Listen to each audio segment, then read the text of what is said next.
meeting of the new year, our first board meeting of the new year. I'd like to thank our board members, staff, our attorneys.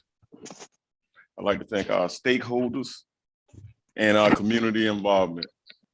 At this time, I'd like to take a roll call, please, Beverly.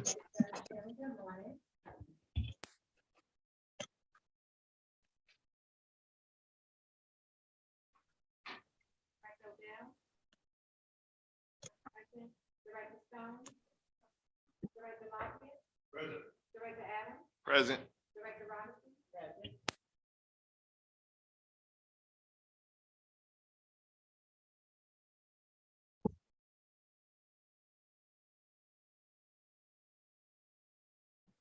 Thank you. And I think Ms. Odell will be attending via Zoom. She's in a little pain this morning. All right. Next, we're gonna have our consent action items. We want to do a motion and a second. Motion for approval. Thank you. Beverly. Director Emerson. Not present for the vote. Director Odell. Not present for the vote. Director Stone. Yes. Director Lockett. Yes. Director Adams. Yes. Director Robinson. That's correct. Yes. Yes. Director Leggett.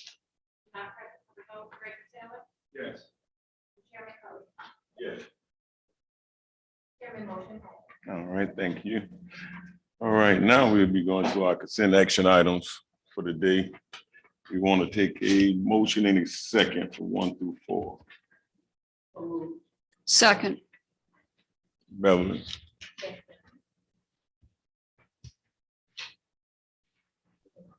Director Emerson. Not present for the vote. Director Odell. Not present for the vote. Director Stone. Yes. Director Lockett. Yes. Director Adams. Yes. Director Robinson. Yes. Director Leggett. Not present for the vote. Director Taylor. Yes. Chairman Cody. Yes. Chairman motion passed for consent items 1 through 4. All right, thank you, Beverly. Next on our agenda, we have individual action items. We don't have anything under there. We'll be moving to our executive director's report, and I'll be turning the floor over to our CEO, Mr. Massimo. Hello. Good morning. I hope everyone's doing well. Yes. Good morning.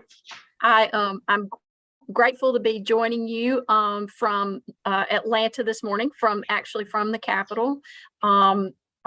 We're this morning meeting with the legislative delegation and are really proud of the agenda of improvements that we're moving forward to improve the services and the infrastructure that we have at CAT. So our particular topic this morning was funding that our legislative delegation is working to secure for the necessary match for ferries 3 and 4. As you are aware, board, we've already got the ferries 1 and 2, which you've awarded the bid on for construction and delivery of those within the next 20 months or so.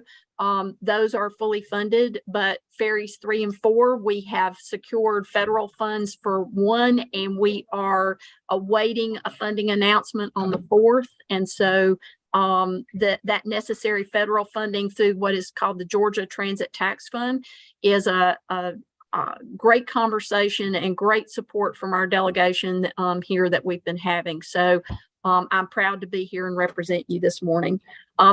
Other than that, I think in the previous expanded governance committee meetings, we offered a further report. And of course, you get the Zoom updates every week that really give you the insight into the activities that I'm leading in particular as executive director. If there are any questions about any of that, I'm glad to answer it. Or otherwise, I will pass it along to Dr. Manny, to our COO, to offer the update on the service delivery. Were there any questions or comments? I have a quick question, Mr. Chairman. I know we're trying to secure the funding for these ferries And will we have these ferries when the Trade Center expansion is complete, up and running, do you believe? It is possible that we will have, of the two that you've already awarded the bid on. Again, we're expecting to have one in 16 months and the second one in 20 months per the bid that was offered.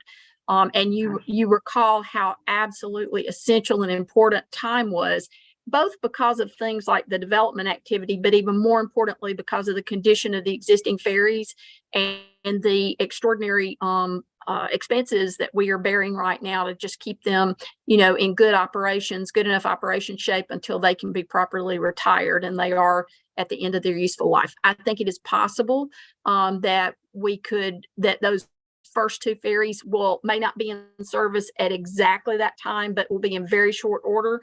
And if the legislature is successful in securing the match funding for ferries 3 and 4, it is our intention to get those into the procurement process as quickly as possible too. The other thing I would point out that I think is good news related to all that, Director Stone, that I think you and the rest of the board will be glad to hear about, is we are very nearing the closing, if you will, or the funding of the transit grants that are securing the dock extension or the dock improvement down at the Plant Riverside area, as well as the much needed ferry maintenance facility on Hutchison Island. All of those things will be getting into procurement in the near term. So while many of these things may not be exactly open at the time that the convention center expansion opens, they're going to be in very short order after that. And we are pushing hard, understanding the importance of that.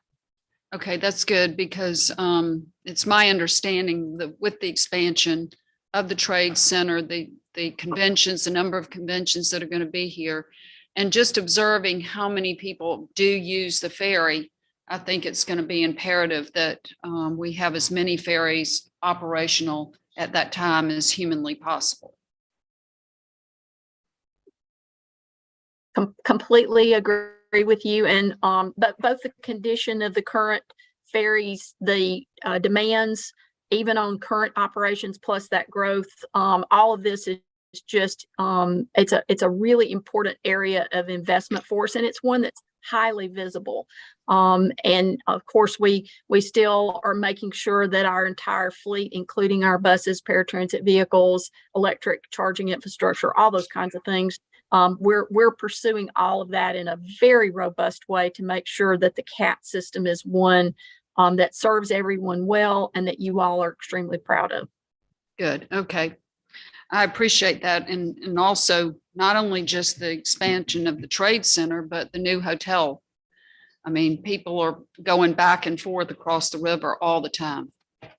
I think one of the things that you're going to likely see that comes out of the master transit plan, which has already been a topic of discussion related to that matter, is the notion of, currently we have the one triangle of ferry service that connects the folks who are getting to their jobs back and forth across the river, whether that's at the convention center or one of the other facilities there. And of course, now there'll be new facilities. So connecting to those jobs, as well as connecting some of the other travel industry activity that occurs, is the likelihood of the need for growth and service. That is perhaps another triangle of service. And you'll likely see recommendations on that come out of the master transit plan that we will again begin aggressively pursuing for implementation, because we've got to be there to meet the demand. And I'd like to say that what I appreciate is what we heard from our maintenance department. Although our fleet is about aged out, but they're working diligently to keep them running and to have as many of them in operation as possible. So, again, kudos to our maintenance department for the work they're doing to make sure that we're being able to help and make sure that our customers and our visitors get to and from using the ferry. Director Robinson, one thing, there is an individual we should specifically call out. We appreciate our maintenance department and the leadership there, Mr. Flanders and others, so much. But I will tell you that our Marine Services Manager, John Allen, is doing an extraordinary job And he is, in addition to his management of the operations responsibilities, he's the guy that when something gets, stuck underneath one of the ferries that has to be pulled out, he's the guy that goes in the water and gets it out, along with our other staff. So I would tell you that we are just so appreciative of how all the CAT team comes together to make CAT a great success for our community right now, including those folks.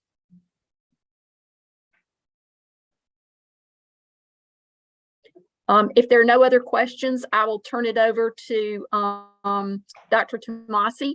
And again, we're going to try to be sure that we are on these updates today.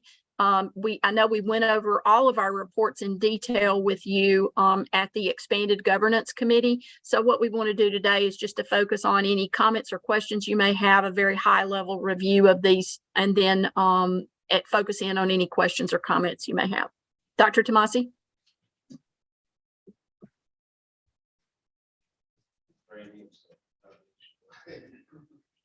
New Year, and welcome to this prayer and share this chiefs and everybody.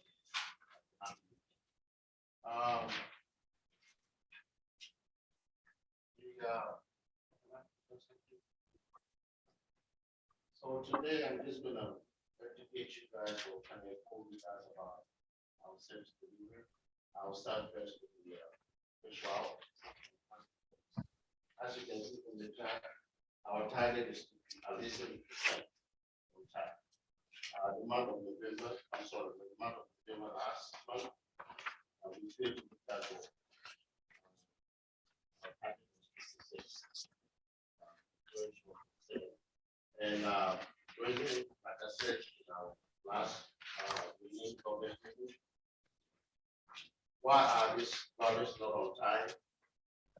Two things that comes to mind: traffic and rubber behavior.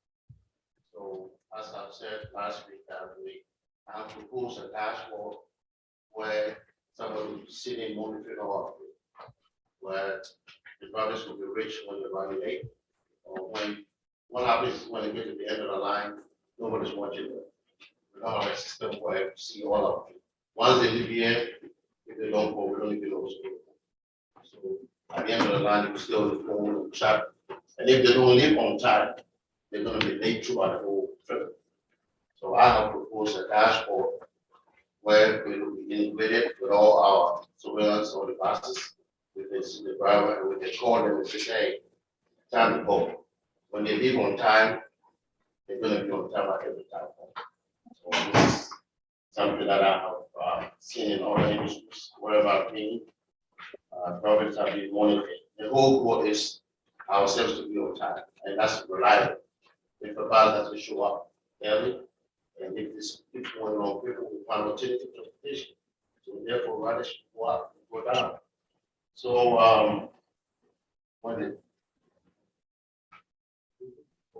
I guess the whole way we're not hearing me, sorry. So when we have this dashboard and when we have drivers being monitored, and also I will be going out with Ms. Val on all our route to see why is the buses not on time. Is it traffic? Is it something that we can enhance our route and either add a bus or change the frequency? This is all something that we're going to be doing moving forward. So that is on-time performance for fixed route. Next slide, please. Now, ridership, as you can see from this data, our target is at least for the fiscal year 2023, we targeted 124,087. The good news is that last month, December, we exceeded that target. So ridership went up, and partly was because we were able to hire drivers, were able to bring the Route 4 back. We did so many things, and also the holiday, people were moving back and forth. So the good news is that I hope this number keeps going up. So we exceeded our target ridership for fiscal year 2023. Next slide, please.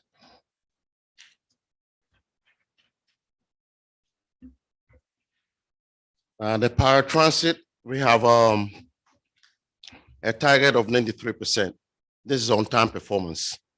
Now, as Director Taylor used our paratransit, he can attest to this. So there's a window, 30 minutes before time or 30 minutes earlier.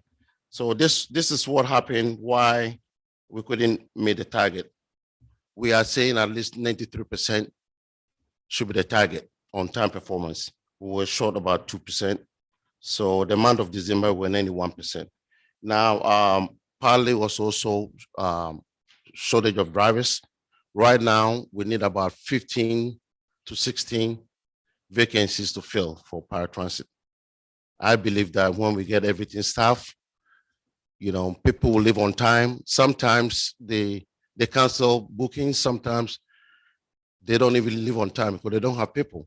So all this is tied into manpower.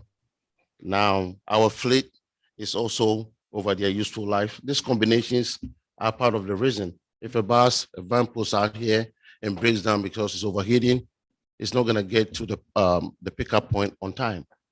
Once we got all this corrected, and we have 10 new vehicles coming up, all electric. We're hiring aggressively. When I came on board, we were short about almost 28 for paratransit. Now we need almost about 14 for full capacity. Once we get these two things in place, people will be picked up on time, and that's the goal. So the paratransit is easy to hire because they don't require any CDL. And so that is a good news. We have a class coming up, and the goal is at least to have 5 from each fixed route and paratransit. Now, once we're able to do all this, people will live here on time, pick our customers on time, and that's the goal. That's what CAT want to do moving forward. I have a question. Sure. And I know I brought this up in the governance meeting. Is there a record kept of people that make an appointment and then just aren't there? Is a record kept? Because I would hate to think that if a person is a no-show and it's repetitive, that it slows it down for everybody else. So do we keep a record of our no-shows who literally did not cancel the appointment, but the driver goes there and they're not there, or they don't want to go where they're intended to go? Because I would hate to think that our on-time performance is affected by people that, and I once or twice, that's fine. But if it becomes repetitive and throws off the whole schedule for the rest of the day, I don't think it's fair. So do we keep a record of people that book an appointment and then repeatedly are no-shows? Yes, we do. And when I came on board, that was the first thing I looked at, that if it becomes a trend record of people booking rides and not even calling us to cancel, when we get there, they are no show. So I've talked to the head of that department. That's those people have to be talked to. Yes. And a system in place to warn them that you can't do that. If it happens, my policy now with the paratransit, if a customer repeat that or 3 times, then we're going to take them out from the list. Okay. Because it kind of slow everything down. Right. Yeah. And so,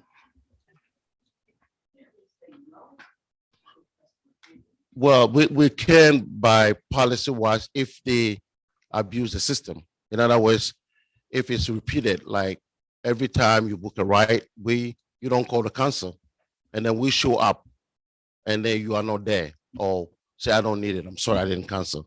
3 straight. Where I came from, at Rock Region, 3 times we bring you in and talk to you. That's your final warning, because if not, people will just be doing that.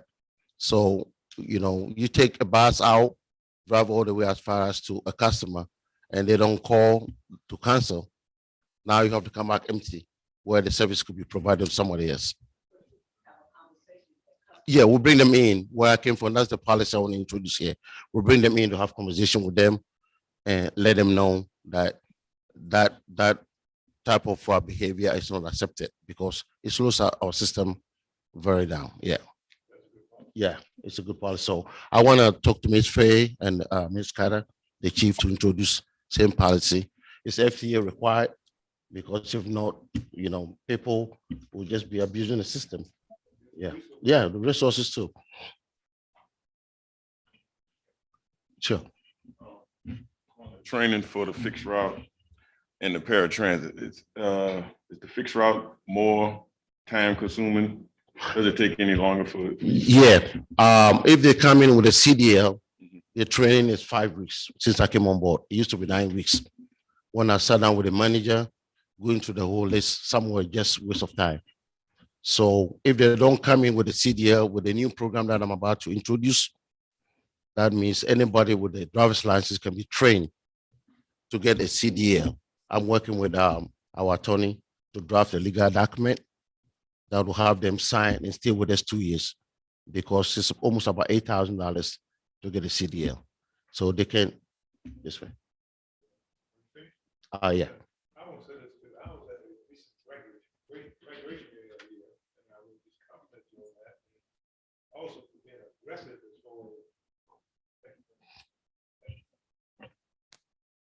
as far as being aggressive as far as the hiring. I noticed we cut it about 50% since you've been here. Yeah. So that's very commendable. Yes, sir. Required for paratransit drivers? Well, they need just a normal driver's license. They don't need a CDL. So driving record have to be 3 years clean, no any moving violation, no need UWI on your record, and you are okay as part of the public. But you don't need a CDL. What about the age? What about the age? Well, the age I'm working with, and we reach out to our insurance company. I was gonna go with 18, and currently, anybody can work, I think it's 21 for paratransit and 24 for fixed route, which I wanna make. Everywhere it was 18, 21, the other way around. So, Andrew is working with the insurance company. The insurance will not insure anybody with 18. So that's our part of that. That's our part. I like to direct the question, Andrew. Having drivers without the, what is it called? What was that called? The type license we have to have a driver. CDL. CDL, yes. Okay. Without having those, would that put us in any liability? Would that make us liable? I'm sorry, can you repeat that? Having non-CDL drivers driving buses, would that put us in a, that put us? Driving fixed route buses? Yes, that put us in a liability.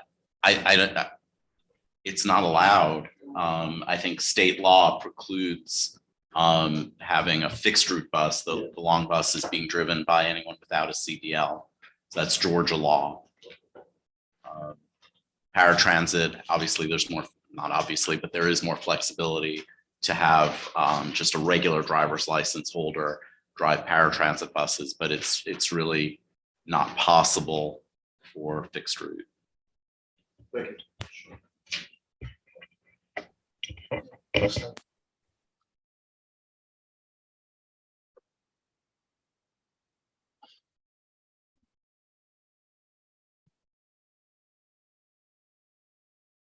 an area that I'm working with our IT communication. I would prefer that this number go up tremendously. It's always November was 0, December. There's the online booking. So currently the system is set up that if you want paratransit service, you call and make a reservation, what they call manifest. But there's also another system where you don't have to call, you just make bookings online. This is what I understand from our IT manager is that even though when people book online, our system doesn't integrate, so we don't even see the bookings. So you go online and says, I want picked up tomorrow, this time, you think you're done, and nobody shows up. So now people will call us and say, hey, I did online booking, but nobody show up. Come to find out, we don't even see that reservation. So this is something that we're working on to bring that up to speed. I will really encourage when we get this fixed that we promote it as much as we can for the public to be aware that you don't have to call in, you can also do it online. This will take all that call coming in the call center and that massive call, because currently that is a problem that we're working on. And hopefully next month I might have an update on that of how that is it being improved. Next slide, please. Okay, so this is the ridership, the Marine. As you can recall, last week in our meeting, I said we had to use a bus bridge when the ferry went down. So the number for December was down because we had a lot of problems with the Marine. It was running on one ferry and it broke down. So though we were able to transport people by a bus bridge across the bridge to Hutchinson Island, they were not recorded as riders because they didn't use the ferry. So that's why this number is low. If you see that we didn't even make the target. November, we exceeded the target, but December, we were short, almost about 10,000 yet. And partly because the ferry broke down a lot of times in December and we had to use a bus bridge. That's why those numbers are down. Any questions on that? Next slide, please.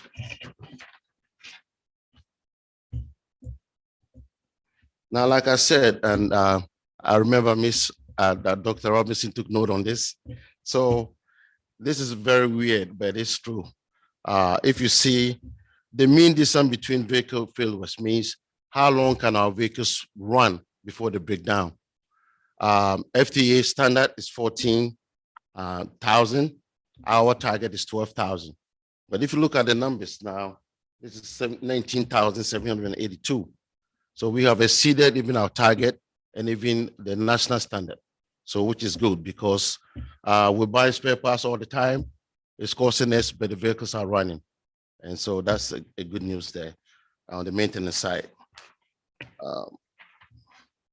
Next slide, please.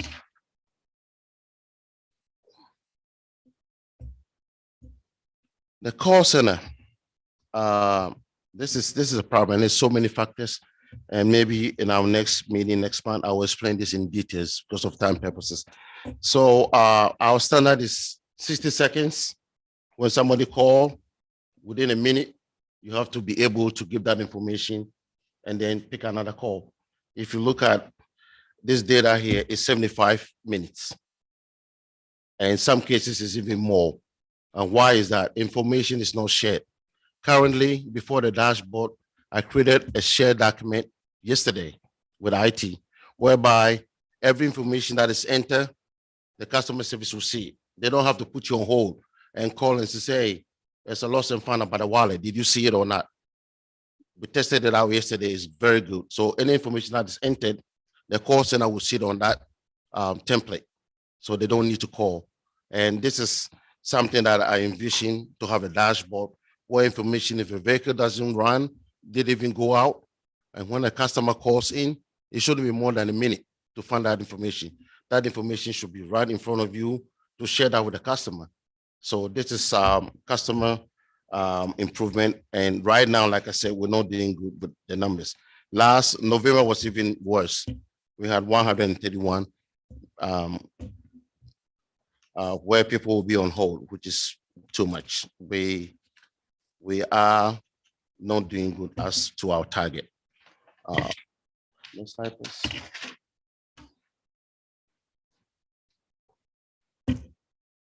Okay, so incoming calls. This is the number of times that people call our call center. And if you look at that number for the month of December, 17,225. That is our target, to take more, right? We wish people will call us, so the call went down. Now, if I'm calling every day and I'm being on hold 10, 20 minutes, why should I call again? So this is all that, this is why this number is low. Customers sometimes give up. They're not getting what they want. Why should I call? So that's why that number is down. And like I said, with the dashboard, information will be shared. People will be happy to call us again. Yes, sir. Are we training the call center employees about the dashboard? Tomorrow is the first day of training. If you all want to pass by, it's going to be fun. We're training all customer service, how to receive call. Val is leading that training. And I look at the PowerPoint she sent me, it's very good. I think people will get a lot out of it.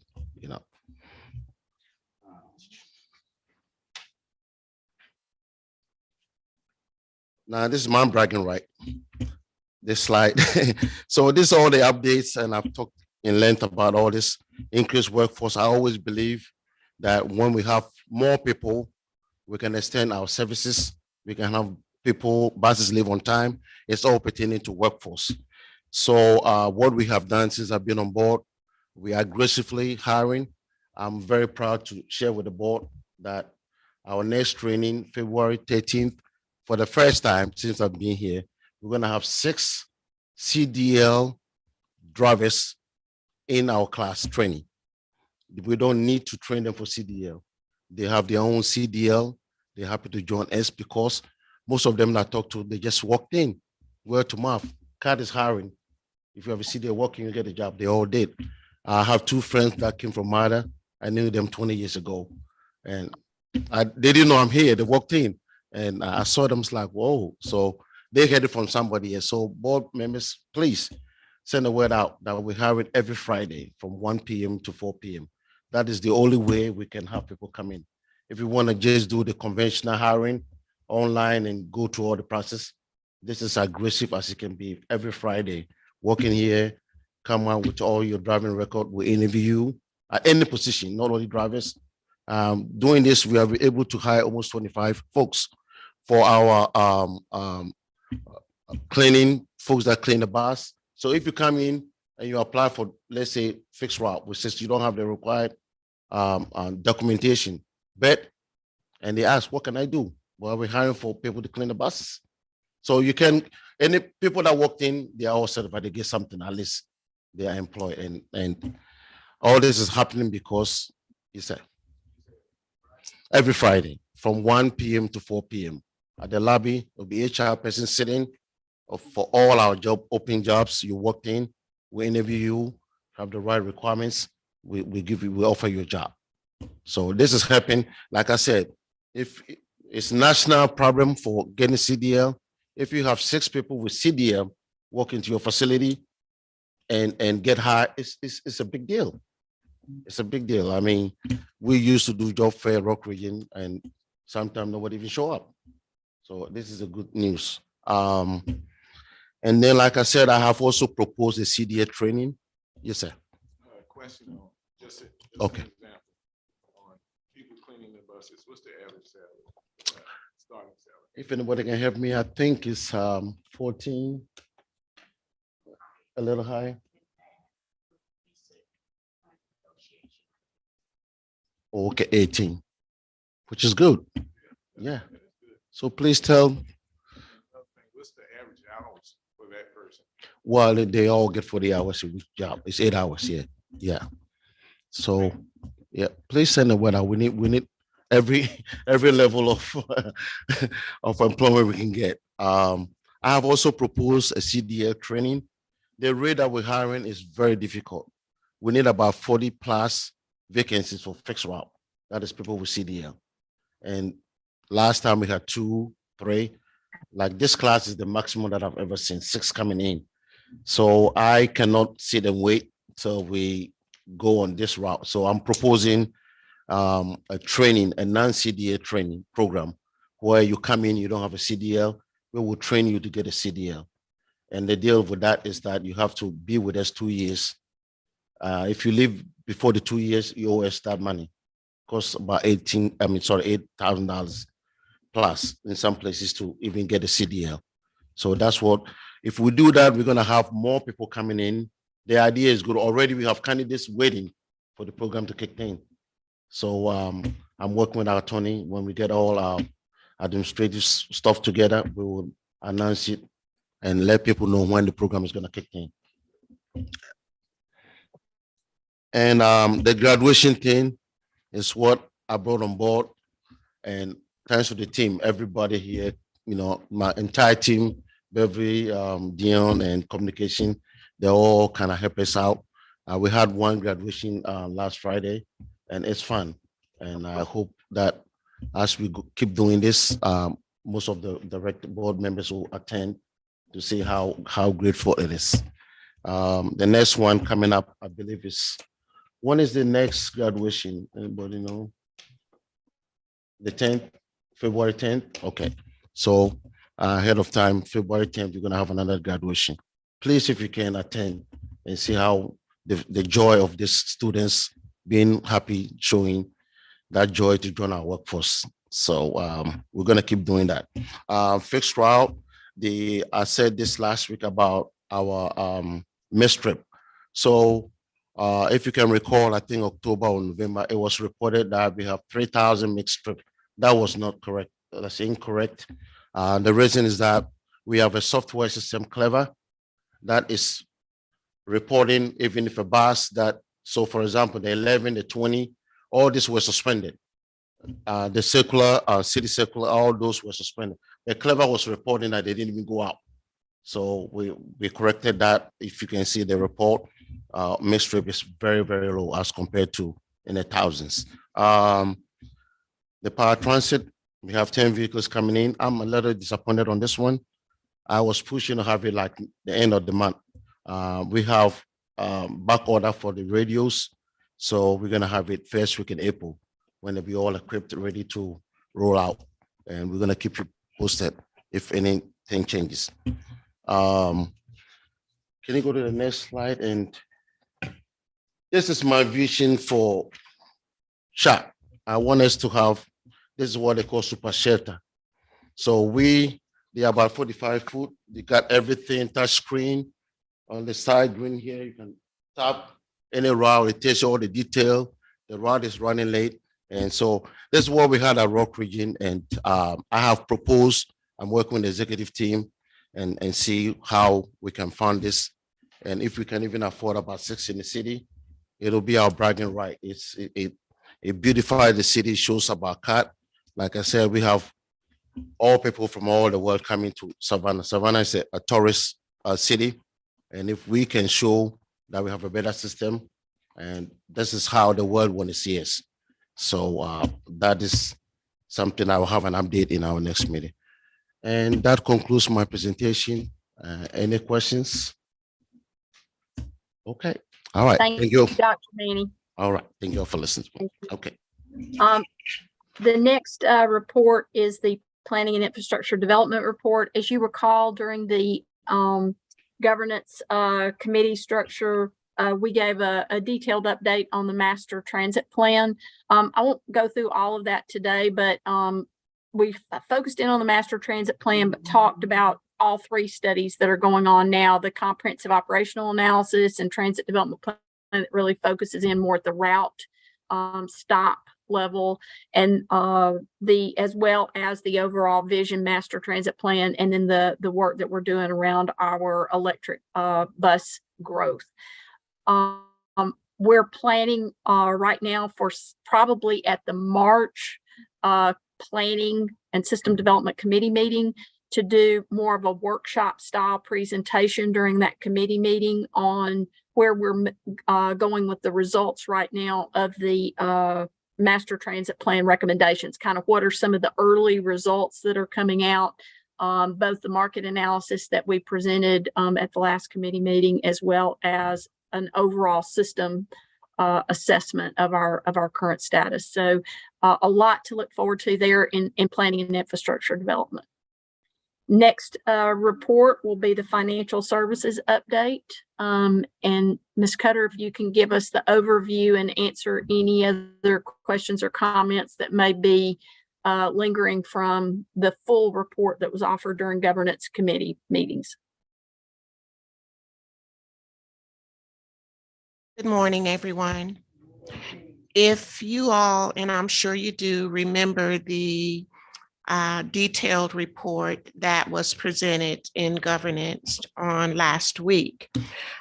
First of all, wanted to know if anyone had any additional questions or comments that needed follow-up from what was presented on last week before I get into a brief overview.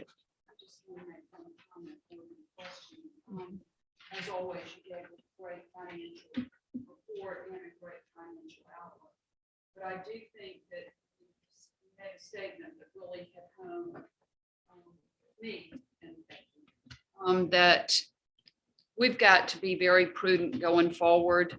We have received monies that in the past that money stream may or may not continue, especially with a lot of the COVID related funds.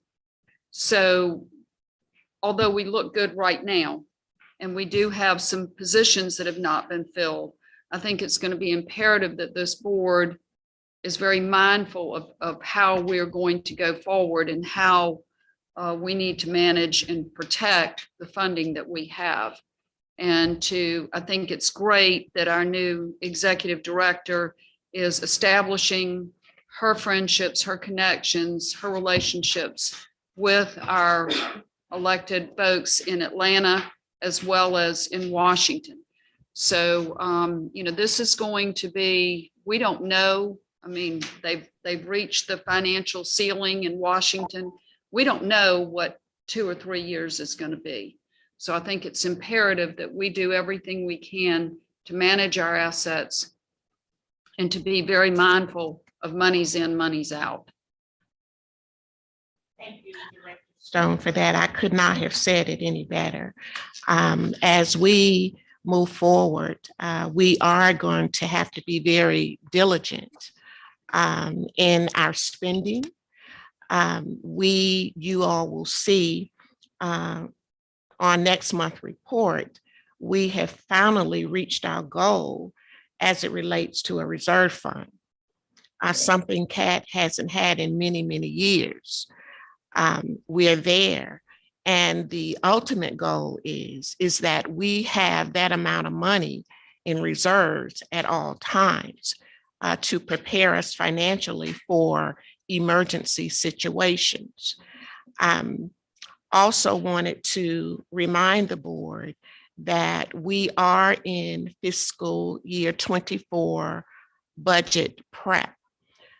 Mid-February, I will be presenting a paratransit budget to Chatham County, making a request, meeting with Dr. Manny and his paratransit assistant COO manager in preparation for that.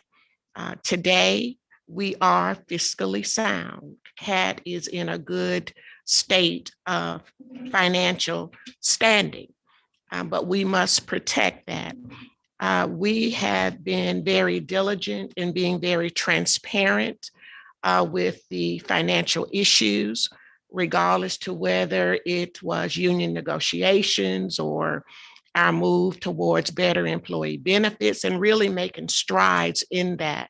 So now we have to plan to maintain everything that we have done. The CEO and the rest of the executive team, our focus has been on efficiencies and of course, holding staff accountable for also being good fiscal stewardships. As good fiscal stewards, as a part of the budget process, it starts with the board. The directives, the policies that comes from the board. Once the board gives us marching orders per se on what the focus will be for fiscal year 24, of course, that directive is received by the CEO, and she directs the staff to get it done. And we are about getting things done. So we look forward to board feedback and comment as we move forward. Each and every meeting, we take notes of what you're saying to make sure that everything is included when we bring forward the draft to you. As I reported, Ms. yes. Cutter, if I can take just a minute, one thing that I wanted to be sure that I think is very directly related to Director Stone's comments and to your comments that I wanted to point out, that's a real focus area for us, is I think we've done a remarkable job under our CFO's leadership and with the board's direction in really bringing our financial position to a strong one, but one that we must protect and continue to enhance. One of the ways that we're doing that and that you're going to see in the upcoming either next month or the March meeting is a project management plan, project management manual. Because one of the things that we know, and you have seen this yourselves, is it sounds great when there's a lot of grants out there and lots of money, and we certainly get notifications of all those things. But we are very prudent in evaluating those opportunities. One, they need to meet a real CAT need and interest. Any of those, and there are a few, that offer 100% funding opportunity. We always look at those very carefully. The SMART grant that we applied for at the end of last year is one of those. But the notion then of how we prepare those grant applications to ensure that the cost estimates really take it into account an accurate picture of the full cost of a project so that we're planning the request for grants and the match properly. And then how we manage those projects to completion over their life. You know, there have been some risk exposure, risk management things there for us that we really have opportunity to improve upon. So I want you to know that that's an area that we are keenly focused on, and really relates to both Director Stone, what you brought up, and what Ms. Cutter was describing as our overall approach as well.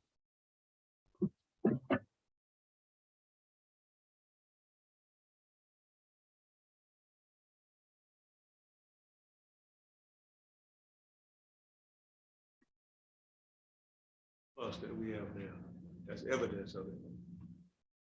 And the board's leadership. Really, Keep reminding. we'll accept that too. Keeping to remind us.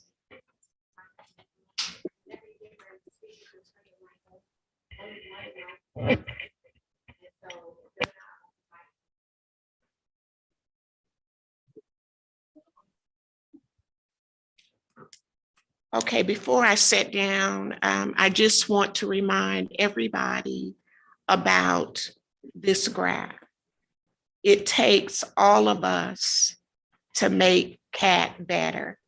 And that's our goal as we move forward with planning for the FY24 budget.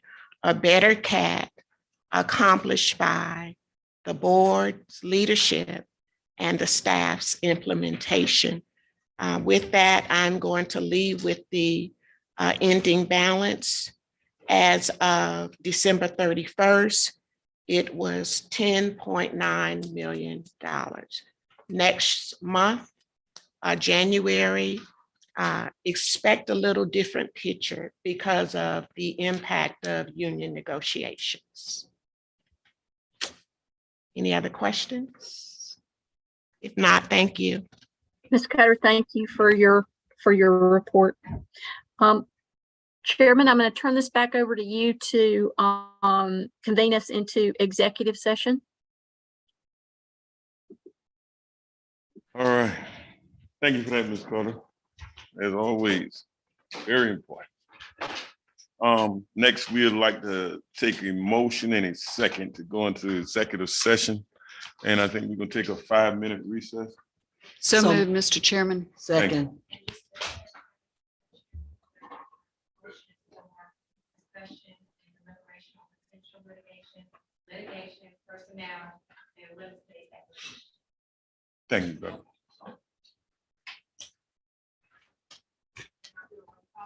Yes.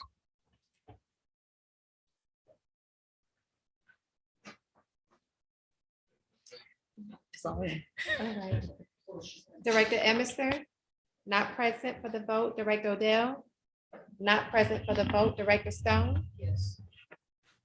Director Lockett, Yes. Director Adams, Yes. Director Robinson, Yes. Director Leggett, not present for the vote. Director Taylor, Yes. and Chairman Cody. Yes. Chairman, motion passed for the executive session.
In open session.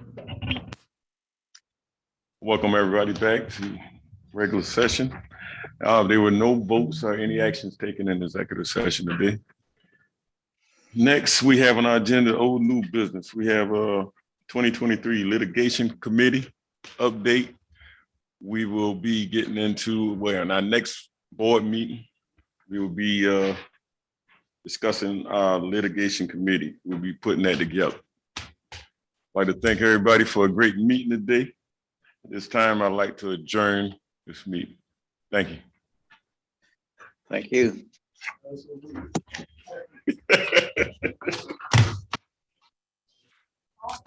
Directors, it was good to see you all from Atlanta. Good to see you. Good luck in Atlanta. Take care of the government. All right.